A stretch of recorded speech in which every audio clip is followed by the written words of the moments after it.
Welcome to the Australian Hiker Podcast, Australia's longest running hiking podcast, downloaded over 750,000 times in 150 countries and providing you with an Australian perspective on all things hiking. We're your hosts, Tim and Jill Savage. This is episode 230 of the Australian Hiker Podcast. And in this week's episode, we bring you the last in a series of 4 on the Great Ocean Walk. And today's episode is entitled Great Ocean Walk, Reality versus Expectations. Before we get into today's episode, if you'd like to help support Australian Hiker and this podcast, there are a couple of ways that you can help us out. Firstly, by subscribing on your podcast host of choice so that each episode is available as soon as it's published. And if you have the opportunity, leave us a 5-star review. Another way to support us is go to the Australian Hiker website at www.australianhiker.com.au and click on the Support Us page and buy us a coffee. You can do a one-off donation or become a monthly supporter. All donations are greatly appreciated and help us to continue producing this podcast and blog. Now let's get on to today's episode.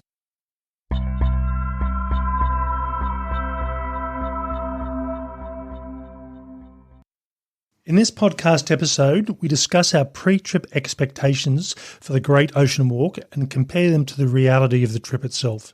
In this episode, we discuss how the trip panned out and make some recommendations that will help you get the best out of this experience if you decide to do this walk. So with this trip, we're going to work through it in a logical sequence starting from beginning to end and talk about the things that occurred and how they panned out compared to our pre-trip expectations. So the first thing we'll look at is pre-trip accommodation and transport. Now for us, we live in Canberra and we had roughly about a 10-hour drive down to the trailhead. Well, I'll be honest, it wasn't quite it was a 10-hour drive. So in our case, this was actually the ending trailhead at the 12 Apostles Visitor Centre. Now, we chose to drive because, in all honesty, there wasn't really a lot of options. We could have flown to Melbourne. We still would have had a bus ride out to the 12 Apostles or some form of public transport. And really, that wasn't going to work for us. So driving our car to the end trailhead, which is the recommendation, and then getting transport back to the start of the trail at Apollo Bay Visitor Centre really did make sense. Yeah, for us, if we'd done it a slightly different way, as Tim said, if we'd taken a plane and then some form of road travel down to where we were staying near the 12 Apostles, we probably could have gotten there a few hours earlier in the day, but it would have only been a few hours, having checked flights and then the length of travel out of Melbourne and so on. And, I think for us, at the end of the trip, having our vehicle there or nearby was a pretty convenient thing. The other thing that's worthwhile mentioning is V-Line, which is the Victorian bus service that runs through a lot of regional Victoria, in combination with both buses and trains, only runs a few days a week. So for us, we basically travelled down on Saturday. If we wanted to start the walk and get the bus from 12 Apostles up to Apollo Bay, we would have had to wait till Monday. And really that was a day while we had a day spare, it would have meant that we would have returned back to home on Sunday and then go back to work on Monday. So again, it did make sense. Yeah, I think if you live in Victoria and you don't have a lot of time to travel, you can time it a bit better. Accommodation-wise, we stayed at the 12 Apostles Motel, and the reason we did that was it was the physically closest to the 12 Apostles. There's nothing complex about that one. No, nothing complex about that one, and it was roughly just on a 3-kilometre walk from there. Now, what that meant is, worst case, we could have walked down to the visitor centre, got our transport to Apollo Bay, and I'll talk about the transport in a moment to Apollo Bay. But in our case, when we turned back up to the 12 Apostles, we weren't likely to be able to get a taxi. Not many vehicles were travelling up this road, so we didn't know if we could hitchhike. So it really involved a walk back up the road again. And we'll talk about that one too, won't we, Tim? Yeah. There are a couple of transport options in the area. Now, because of the time of the year, only one of those was operating, and we'll provide the link to the transport on our written write-up of this trail. But basically, they were quite happy to pick us up from the hotel and take us to Apollo Bay. So what it meant on Sunday morning, we just had to wake up, be ready just after 7 o'clock to get in the car. We'd had breakfast by that stage and headed off. And the other reason it's staying where we did is when we contacted them, they were quite happy that we left our car there, because the recommendation that we were provided beforehand was park in the Apollo Bay Visitor Centre car park. They recommended we let the police know that there was an abandoned car there and then come back and pick it up 6 days later. I'm not a fan about leaving a car in a public car park for 6 days. It tends to leave the wrong message. Not me either. So, and again, I'm sure a number of the other hotels and accommodation in the area would have been happy to do the same. But it is a question that's well worthwhile asking. In relation to the trip up to Apollo Bay, again, it was a taxi ride. It wasn't cheap. It did cost us $200 for the two of us. So the bus certainly would have been much cheaper, but we did not have an option for a bus on the day we wanted to travel. And it was convenient, it was very comfortable, and it was very clean. So, yeah, it just made it easy. So unless you are going with other people and you have the luxury of having a car at each end, really the best option is going to be either a bus if the day suits you, or else the taxi and transport service. We started the walk on Sunday morning around about just after 9 o'clock, and one of the things we found is the visitor centre was quite easy. There was information on the trail virtually near the entrance to the visitor centre. There were toilets there that were open, so we made use of those. And then we have this lovely, and it really is a spectacular trail ahead. It's almost like a piece of artwork. Yeah, it is. And there's photos of that in the write-up, and the photos of that up in previous podcasts as well. That was easy to find. It would have been nice maybe to have a trail marker virtually almost at the... go this way. Go this way, yeah. We were pretty sure we knew which way to go, and we did find a trail marker probably would have been about 150 metres past there. We knew we were heading along the coastline.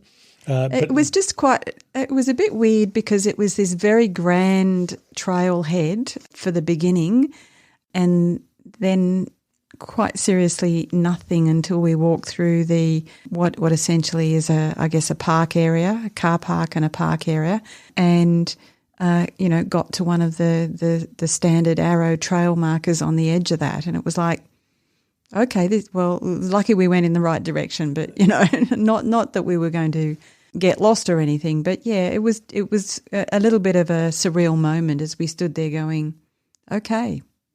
Now, moving on to the campsites themselves. Now, this walk is designed to be done as an 8-day walk. And if you buy the guidebook, and we'll talk more specifically about the guidebook later, it provides a series of options. It provides 4-day options, 5-day options, 6-day, 7-day, 8-day options. So you can sort of sit there and say, how many days do I want to travel? Where am I going to be staying? Now, this is Victoria. Free camping or wild camping isn't allowed. You're supposed to stay at a designated campsite. So for us, that was probably one of the first things we did, was book the accommodation as far out as we could and made sure we got the availability of the site. And the other, I think, interesting thing about that is that I think,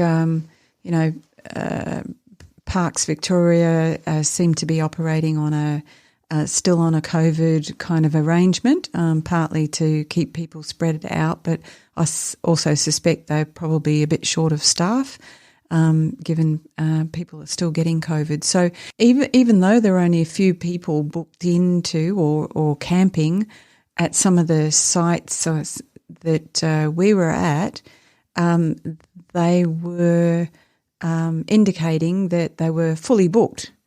Yeah, and there were lots of vacant tent sites.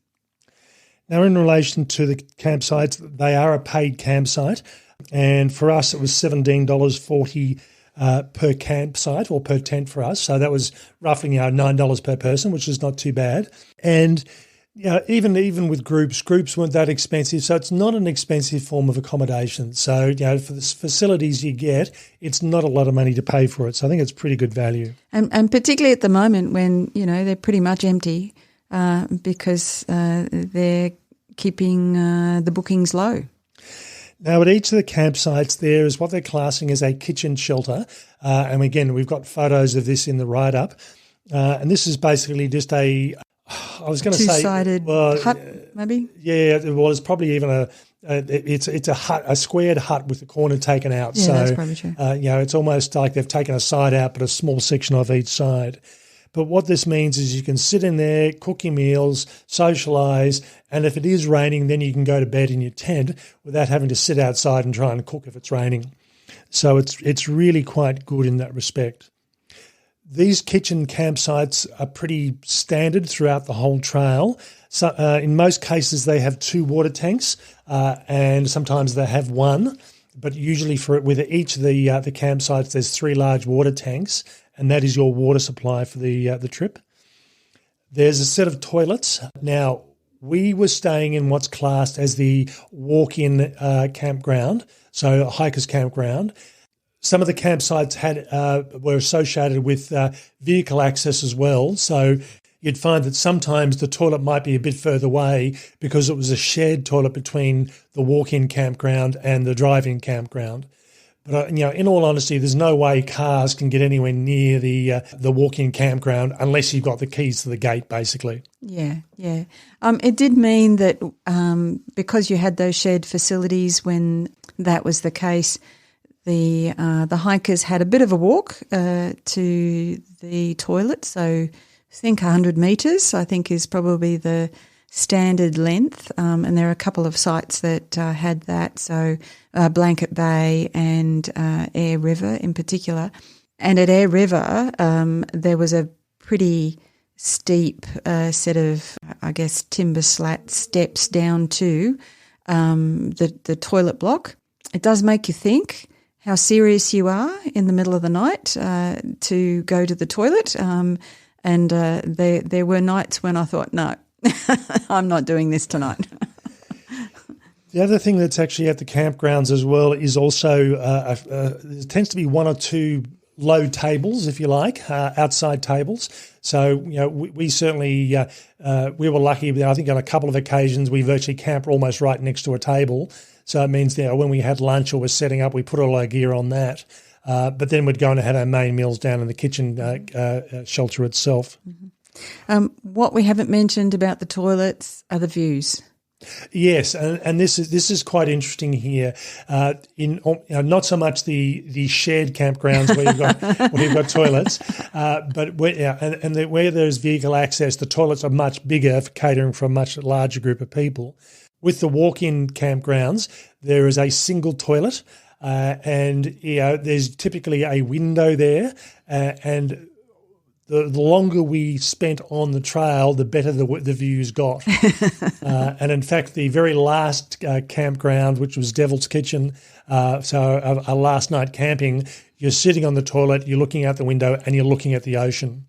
So you really don't get too much better views than that from a toilet in an Australian campsite. Yeah, pretty spectacular. And watching the weather while you're there, it was absolutely great. So I mean, there is a bit of thought that's been put into this, which I think is kind of a nice thing as well. One thing I'd say before we move on from the campsites is that in most cases the campsites, you're walking through the campsites. You're arriving at the campsite, you camp, and then you keep on going in the same direction. There are a couple of campsites where I think it's Ryan's Den and Elliott's Ridge, where you walk in and then you walk back out to the trail. And it might only be 150 metres, but you're not walking. Most of the others, you're just walking in a straight line. You're not sort of doubling back. The final thing I'd say about the campsites is the kitchen shelters, the floors in most cases are natural. So we did this walk in late August, early September 2022, with the exception of the Devil's Kitchen campground. All the others had natural floors. It was either sandy or dirt floors. And Devil's Kitchen had a stone, loose laid stone floor, which was really good. And I think certainly that would make an improvement to the site, having a bit more of a solid floor to sort of not worry about kicking up dirt. From there, we'll move on to the trail. Now, the trail tread consists of a combination of natural trail, beach, rock walking, and occasional timber and constructed trail, which is what we expected. Really, between all those, the trail itself is pretty good. It's easy to follow. You're unlikely to get lost unless you're walking with your eyes closed. Yeah, there are a number of technical aspects around this trail. Navigation is not one of them. Now, one negative and something we really weren't expecting on this, and I'll be fair here, the guidebook does actually mention it, is we picked pretty much the wettest month of the year to do this walk, and we had the afternoon on day one. We were walking really slowly because of the mud. Uphill, downhill, it didn't matter how good a pair of shoes or boots you had, it was just slippery, so you weren't moving very fast. Yeah, and it was ankle deep. It was mostly on, I guess the worst part for me was uphill on Management Trail. And yeah, you definitely needed your walking poles. And I think, I mean, just on that, I don't think I've used my poles as much on any walk to the extent that I did on this one. Yeah, no, we had mud, not every day, but we had certainly sections throughout the trip. And I think this is one of the benefits of doing the walk a bit later in the year when it's not as rainy and the weather's a bit warmer, so it dries out. But it is what it is. It's a natural trail. And I must admit, I'm used to sort of New South Wales where they tend to have crushed granite. It's not just soil roads, it's soil roads where there's been a base put over the top, so it's not as much of an issue.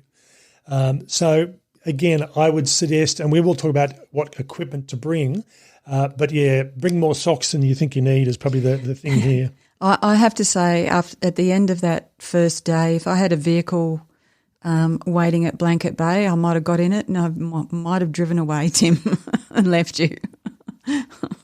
The other thing that's worthwhile mentioning, and this is probably one of the main things that's worthwhile paying attention to, if you look in the guidebook, if you look online to the Parks Victoria website, they talk about decision points. Now, if someone says to you, here is a decision point, it implies that you have a decision to make. Go this way or that way. Yeah, there's a choice.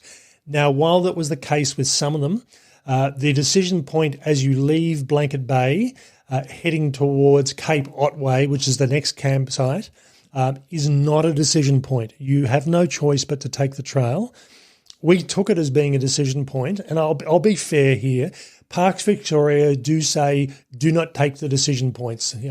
Stay to the trail. Do not take the alternate routes, and that's probably not a bad thing. They do it from a safety and a liability perspective. But in the case of the decision point coming out of Blanket Bay, you do have no choice.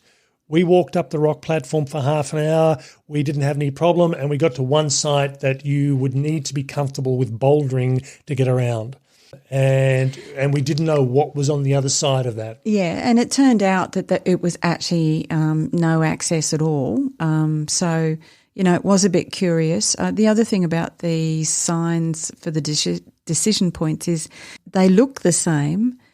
There are very small variations to the information that you see on the sign.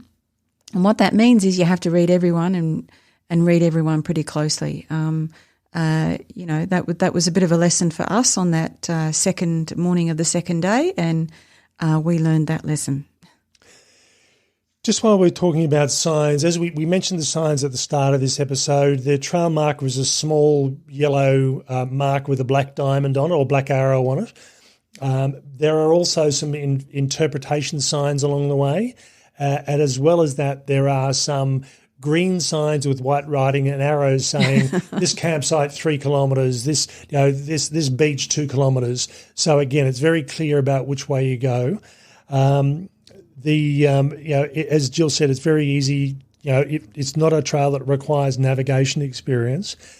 The other sign, which is a bit weird, or not weird, but a bit unique to this trail that we haven't seen before, is it's almost an emergency sign. So basically, if you need someone to come and evacuate you in an emergency, there's a series of letters and numbers you read out to them, and they will know exactly where you are. Yeah, so I thought that was really good. If you need assistance, you call 000 at a particular sign and you quote the location that you're at, and that will make lots of sense to lots of people who were providing the emergency assistance. So, yeah, and I think I lost count. I thought we might have got to 40 of those. So, over a 6-day period, that means that they're reasonably frequent along the way. So I think that's a pretty positive thing about the trail as well. One thing that we haven't mentioned on this podcast is a lot of people tend to do this walk in sections. They'll do a section a weekend and then come back the next weekend and do another section. So there's a number of points along the trail where you can park your car, walk in a kilometre and a half, and then walk along to the next trail and then walk back out again. So they're designed to be done as day walks in most cases, and they're typically where the access points into and out for emergency services if you need them. Water on the trail is one of those sort of things that when we went, water was not an issue. As we said, water everywhere. There's pretty much 3 tanks, and they look like probably, I'm guessing, 1,000 litres, maybe 1,500 litre tanks. So there's almost 5,000 litres of water at each of these sites. But Parks Victoria do say it is rainwater only. They do not top them up. So if there's been a drought from November, December, January, February, and you're planning on walking in March, you need to pay attention to the water situation. There were some natural water sources, but not as many as I'd like to have to rely on. But certainly in the early parts of the season, and given this location, they say gets anywhere between 1,200 and 1,800 millimetres of rain a year, I think you're reasonably safe in most cases. But it is worthwhile checking with Parks Victoria if they've had a lot of usage or they think there's not much water there, just to be on the safe side if you are going in December or January when it's likely to be busy and also very hot. Mobile reception. Now, mobile reception on this trail, before we did this walk, the information said limited mobile reception on this trail and typically at high points. That's pretty much about it. It's very limited. Yeah, and I know they're just about to turn the 3G network off and swap it over to 4G, but really in a lot of the trail, at best you might be able to get a voice call out or a text message, and that's it.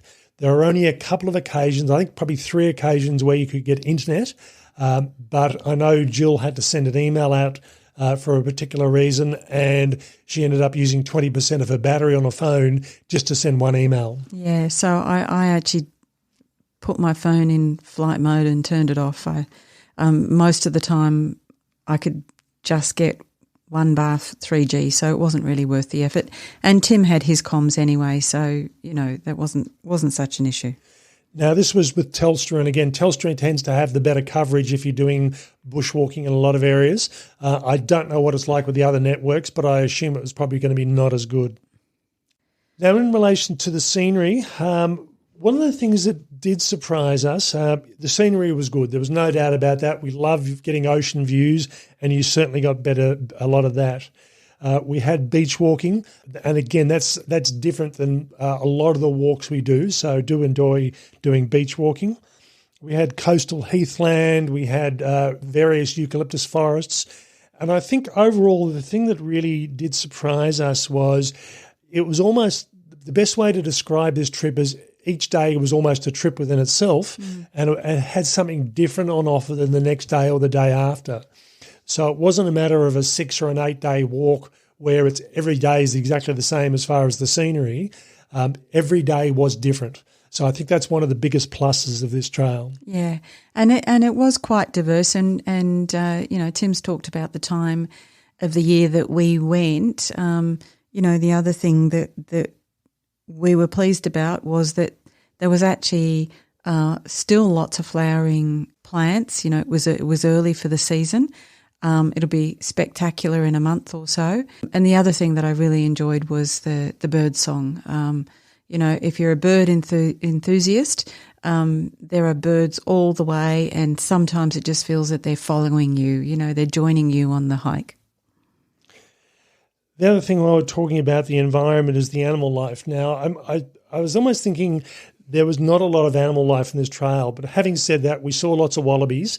But wallabies at the best of time aren't like kangaroos. They see you when they hop away. So I got a photo of a large male, but that was only because he wasn't paying attention and he was eating. But in most cases, you'd see something out of your corner of your eye, you'd realise it was a wallaby, and then it was gone. It was gone. Yeah. So lots of wallabies. We heard koalas making that grunting noise that they do, but we didn't see them. And couldn't record them because by the time Tim got his recording out, they were obviously watching him and he was ready to press record and they stopped. That was quite funny. That happened a few times. The Belgian woman that we met on the trail, she said as she was coming into the Eyre River campground, she saw a koala actually in the campground. So, it's the sort of thing that it's a bit of a luck of the draw thing here. We saw echidnas along the way. Lots of holes along the side of the track, and I think it's a combination of things. I think it's, like looking at the holes, there's definitely a skinny, narrow snout that's in some of them. So there's echidnas. I think there's also goannas making the holes, not wombats because they're not that big enough for these holes. They're very small holes in comparison. A goanna, which I didn't see, but in regard to snakes, I did see one snake, which was a death adder. And Jill said she saw a goanna go into the bushes. I went and had a look, and I'm always fairly circumspect when I do that, so I let my tracking pole do the leading, and I did see an open mouth, a diamond-shaped head and grey skin, and it as I found out later on from looking in the books, it was a common death adder. So, again, it's the sort of trail I wouldn't feel comfortable about wandering through the bushland, bush bashing, because there are snakes on this trail. We do this at a cool time of the year, but I'd probably expect to see snakes, particularly during the hotter weather. And just on that, the weather that we had was quite variable. We had rainy days, we had windy days, we had windy and rainy days. We had some sunny days with wind, sunny days without wind. And I think, that obviously would impact the wildlife that you see as well. So, as Tim says, it is a bit of a luck of the draw, depends on what's happening on the day. But I think, for me, if you can luck it and get some great weather, you would see all sorts of wildlife. On those rainy days when it was really windy, and I'm thinking coming into Joanna Inlet as an example, we just had our, rain gear on, rain pants, rain jackets, heads down, and we were just trying to get there. Now, the thing that for a lot of people that tends to be not a problem, but a bit of a culture shock is the inlet crossing. There are two inlets to cross on this trail, and that's the Parker's Inlet from we left Blanket Bay going to Cape Otway, so there's a inlet there, and then the following day we stayed at Eyre River going to Joanna's Beach campsite, and there's another inlet. There's also a couple of small creeks, but the small creeks really are just that. They're creeks and not rivers. Now, we tend to take for granted crossing inlets. We've spent a lot of time around the ocean, a lot of time around the coastline. We're comfortable with crossing inlets and we're comfortable with when not to cross inlets. But we had the Belgian woman that we came across. She was a day ahead of us to Parker Inlet. She was by herself. She wasn't really confident and comfortable with crossing inlet and knowing what to look for. So she ended up backtracking, getting a lift around that, and then the following day she joined up with us. And I think it's one of those things, if you have never done inlet crossing before, it's a real culture shock. So for a lot of Australians, if you're doing bushwalking, you're not going anywhere near coastal inlets. And it really is a skill in itself to learn. So much so that we will be doing a podcast in the coming month or so talking about inlet crossing. But Parker's Inlet, if you look in the guidebook, they say at its worst it can be head height, and in which case you're not going to be crossing it. Now, to be head height, I think it needs a combination of factors. It needs a period of sustained heavy rain that's pouring a lot of river down to the ocean. It needs high tides, and I think here probably a king tide where the moon's got its maximum pull.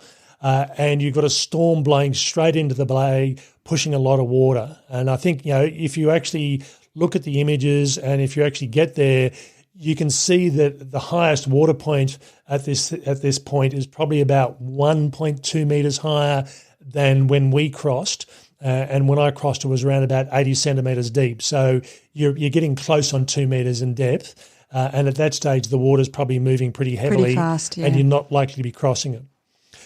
I've also talked to hikers that have done this walk, and they said it's barely just come halfway up their footwear. So you can get the other extreme as well. So again, you may have to, worst case, if you're going to do this walk and all those factors are in play, you may need to think, okay, well, I'm just going to have to backtrack, walk out to the road and walk around this site. But that is certainly something to consider. And as such, you need to have a tide chart with you and be aware of what the tides are. You also need to be paying attention to see what the weather conditions are. And again, if it's had weeks of heavy rain and really, really rough storms coming to the bay, that's potentially going to be an issue. Yeah, and I think, that's two good points there, Tim. One is the tide chart. You don't often think about taking a tide chart when you're going hiking. And the other one is, we had some wild weather. It wasn't as wild as it can get. So, while it was a little bit uncomfortable at times, it wasn't actually that bad. So some of the images look as if, it's pretty severe. But in that part of the world, in that part of Australia, it can get much, much, much worse. Now, the next inlet between Eyre River and Joanna's Beach was we did that the next day. Realistically, we weren't going to be able to make, we got there as close as we could to lowish sort of tide, but again, it wasn't as we couldn't have got there any earlier than we did without hiking in the dark. We're really targeting slack tide rather than low tide.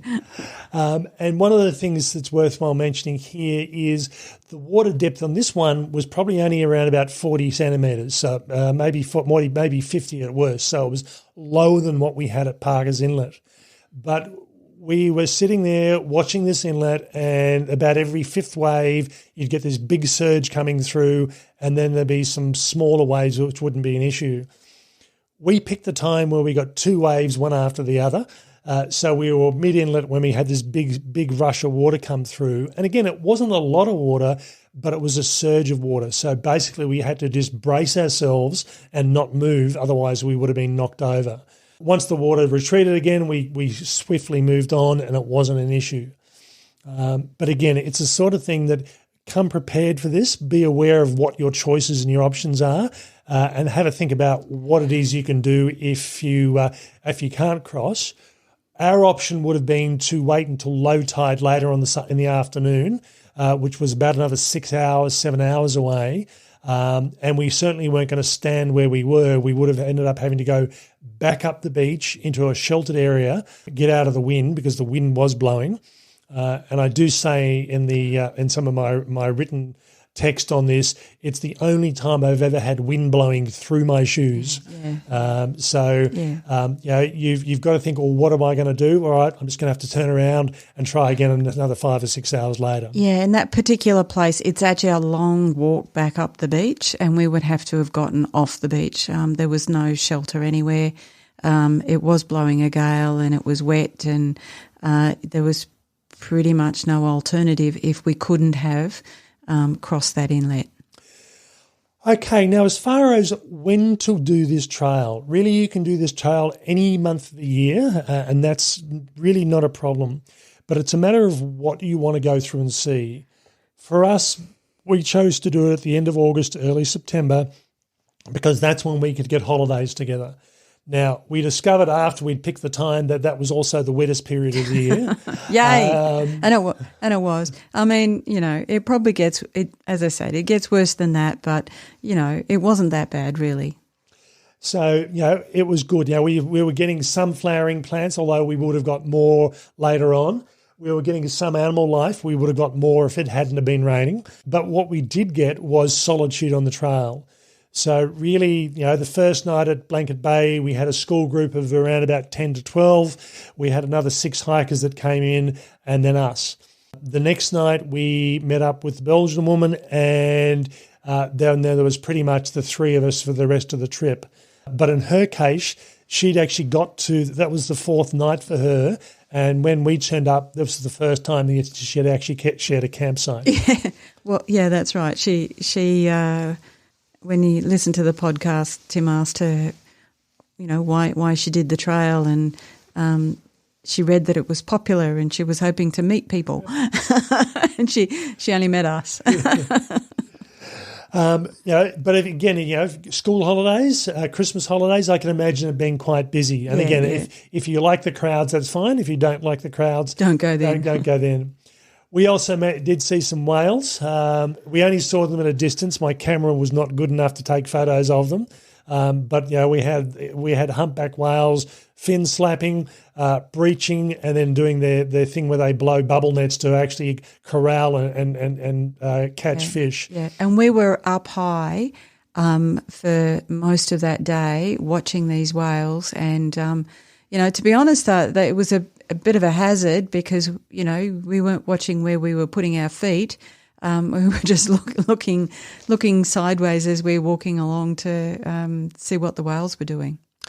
So again, if you're looking at whales, probably September, October is probably going to be a better time. If you're looking at lots of wildflowers, you're probably looking at, again, probably the September, October period again. So really it's a matter of thinking about what is it you want to get out of this trip. So again, solitude, lots of people, whales, wildflowers. Think about what that's likely to be. You may not like the heat, so you'll want to avoid midsummer. It's never going to get freezing on this trail, but it certainly can get cold. So really have to think about what it is you're trying to achieve and what sort of weather you tend to like. Personally, I like walking when it's around about, say, 15 degrees. It's a comfortable sort of temperature. You're not cold, but you're also not getting hot when you're walking. So that's why we tend to go walking at around about that August, September period. There is a guidebook this track, and we have done a review of that. It really is worthwhile. I think at the time of this podcast, the guidebook's around about $29. It's well worth it. Even if you just photocopy the relevant pages to take with you to see what the elevation changes are and what it is you're seeing. But we just put the guidebook in a Ziploc bag and took it with us. And it still looks pretty good despite all of the wind and the rain and the mud. So yeah, it is benefit to the trip, and it also talks about the inlets and what you need to look out for. It has a good series of things like wildlife you may see, birds, fungi, all that sort of thing. So again, it's well worth it to help plan the trip and to do the trip. Yeah, and I think as you're sort of refreshing the day before you're doing the next part of the hike and reading the guidebook, it is pretty accurate. You go, oh yeah, I read about that, and I read about that, and I read about something else. So, it's a pretty good indicator, I think. Now, things that can help make the trip better, and this is what we picked up, and there's some weird things in here from our perspective. As we said, we had mud, so we had 3 pairs of socks. This trail, you do need at least 3 pairs of socks. If you're going to sleep it's a 3-sock trail. Yeah, and if you're going to be sleeping in a pair of socks at night time, I'd probably suggest a 4th pair. I have never had my shoes get so muddy on any walk that I've ever done anywhere. So, but it's good when you're doing the inlet crossings because, we've discovered that a pair of muddy shoes, a pair of muddy hikers or boots gets really, really, really clean when you're walking through the inlet. Yep. Yeah, there's no doubt about that. In hindsight, and this is something I have never done on a trail before, I'd suggest taking a pair of camp shoes just so you can let your socks and shoes dry out. A pair of Crocs, a pair of sandals or thongs, whatever, just so you can wander around the campsite without sort of walking around in bare feet. Yeah, and I think the amount of beach walking there is in good weather, you could put hiking sandals on and, walk across the beach, use them for the inlet crossings as well. So, it's not just a one-use thing.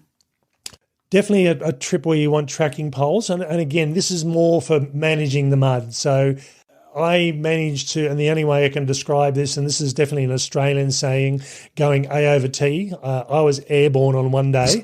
I was walking with one foot on a slight slope and one on the flat, and the one on the slope went sideways and I went the other way. So I was airborne.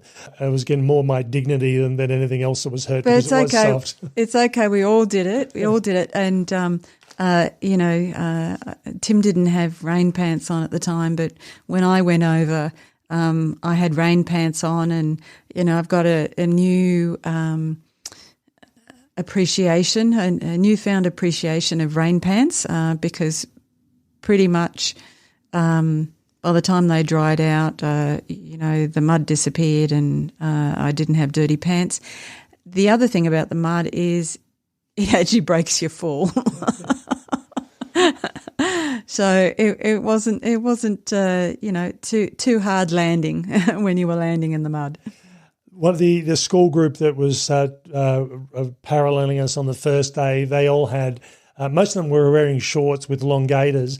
I think the gaiters were probably more a benefit of the mud protection rather than than anything worrying about snakes. So again, if you're into wearing gaiters, they will keep the mud off the bottom of your pants and also keep your socks and shoes a bit drier if it is a muddy time of the year. Mm. Again, the water in the tanks they do have signs there, like most national parks water tanks, saying this water is unfiltered. So bring a water filter with you of some sort to make sure you've got clean water. And also bring a trowel and some toilet paper. Now, there is pretty much a toilet roughly every 10 to 11 kilometres on this trail. Occasionally it might be 13 kilometres. But if you do need to go in the middle of the trail, you need something to dig a hole and to be able to bury your waste. So bring a trowel and some paper. We did not have to use that at any stage, but we had it with us just in case. Yeah. And we also had plenty of toilet paper for the trip. We never assumed that there's going to be toilet paper at the campgrounds or enough toilet paper. That wasn't an issue. Because of the limited numbers, there was plenty of toilet paper. We left plenty of toilet paper behind. I still probably would take my own reserve just in case, but it was something that we didn't need. Particularly during the busier times of the year. I have never seen so much toilet paper in a camp toilet before. Which is an indicator that it gets busy and it gets used, I think. Yeah. But I think it's also cheaper rather than having a ranger go in every 2 days. It's probably cheaper to put some extra rolls in there just to cover so they don't have to visit as often.